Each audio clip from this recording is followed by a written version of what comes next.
अस्सलामु अलैकुम। उम्मीद है आप खैरियत से होंगे और मेरी भी अल्लाह ताला से यही दुआ है कि आप खैरियत से रहें और तरक्की करें, फले फूलें।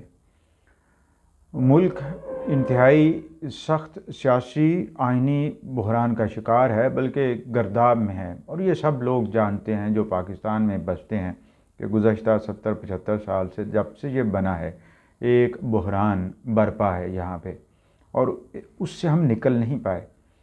ज़्यादा बहरान भी कहे जा सकते हैं, लेकिन एक तो कंटिन्यूटी बन ही रही है, और वो है आइन के हवाले से कि आइन जो भी है, चाहे 1935 का एक्ट है जिसे इम्प्रोवाइज़ करके या अमेंड करके 1947 के लिए यानी आज़ादी के बाद के लिए बनाया गया, और इसके बाद जो कवानीन आइन बने वो सारे, और उनको सेट असाइड करना इतना आसान हो गया कुछ फोर्सेस के लिए कि अब यूँ लगता है कि आइन एक कागज़ का टुकड़ा है।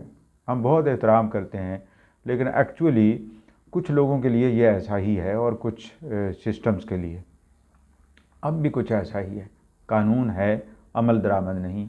आइन है, उसको तोड़ना आसान कर दिया गया है या हो चुका है, और कोई उस पर सरापा एहतजाज भी नहीं होता, रिएक्ट भी नहीं करता। पाकिस्तान तहरीक इंसाफ की हुकूमत के ख़िलाफ़ नो कॉन्फिडेंस मूवमेंट आई और मूव आई, और उस मूवमेंट को टाइम दिया गया, फिक्स किया गया, लेकिन उसी दिन एक नया रूलिंग आ गया, और उस रूलिंग ने उस सिस्टम को या उस मूव के प्रोसेस को अंडू कर दिया या सेट असाइड कर दिया, और फिर अदालत को इंटरवीन करना पड़ा। लेकिन अदालत ने अब तक जो हेयरिंग्स की हैं उनसे यही तासुर मिलता है कि अभी और हेयरिंग्स बाकी हैं, और अगर यही सूरत हाल रही तो इसका नुकसान जो मुल्क के अंदर है वो कितना ज़्यादा होगा। अदालत फ़ैसला कुन नतीजे पर तो पहुंचना चाहती है, लेकिन साथ ही साथ ये भी सोचना होगा कि एक एक दिन की, एक एक लम्हे की ताख़ीर कितनी ज़्यादा नुकसानदेह हो सकती है और कितना ज़्यादा नुकसान कर सकती है। अब ये तो बिल्कुल तय है कि आइन पामाल हुआ। 5A को इन्वोक करते हुए पिछली जो प्रोसेस है, जो प्रोसीजर है, जो आइन के तहत तय होना था, उसको सेट असाइड किया गया, और उसके लिए कोई प्लॉजिबल रीज़न नहीं है। यानी ऐसी रीज़न नहीं है जिस पे सब एग्रीड अपॉन हो और वो कंक्रीट एविडेंस के ऊपर बेस हो लेटर, जिसके एलिजिड लेटर जिसकी बात की जा रही है। तो इस आइनी बहरान का जो मरकज़ से शुरू हुआ उसका प्रोविंसेस पर भी असर होगा। पंजाब पर तो हुआ। पंजाब में नो कॉन्फिडेंस मूव को किस तरीके से बुलडोज़ किया जा रहा है, बुलडोज़ किए जाने की कोशिश की जा रही है, ये बजाय ख़ुद एक तारीख़ी वाक़यात या वाक़या है, और इसका असरात भी आगे आने वाले लीगल और कॉन्स्टिट्यूशनल प्रोसेस और हिस्ट्री पर होंगे। यानी हमारा मुस्तकबिल भी कोई ताबनाक नज़र नहीं आ रहा इन चीज़ों को देखते हुए कि किस तरीके से सेट असाइड कर दिया जाता है। असम्बली के ऊपर बार्ब्ड वायर लगा दी जाती है। डिप्टी स्पीकर को वो स्पीकर बेअमल और बेदस्तपा कर देता है जो बजाय ख़ुद कैंडिडेट है वज़ीर आला के लिए, और जिसको एक्चुअली अब स्पीकर का ओहदा या स्पीकर के अख्तियारात जिसके पास नहीं होने चाहिए।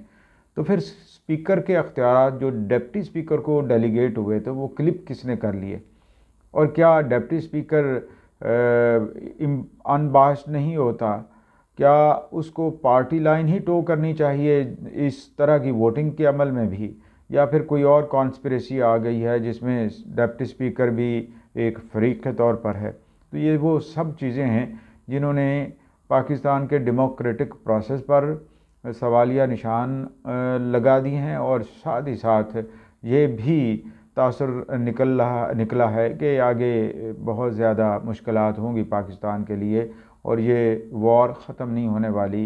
ये अनरेस्ट जो मुख्तलिफ़ पॉलिटिकल फैक्शंस और पॉलिटिकल पार्टीज़ के अंदर है, ये इतनी आसानी से ख़त्म नहीं होने वाला। गद्दार की जो शुरुआत हो चुकी है कहने की, वो अब रुकने वाली नहीं है, और अगर ये नहीं रुकती है तो फिर इसके असरात पाकिस्तान की जो पॉलिटिकल हिस्ट्री है, पॉलिटिकल फ्यूचर है, उस पर बहुत मोहलिक भी हो सकते हैं।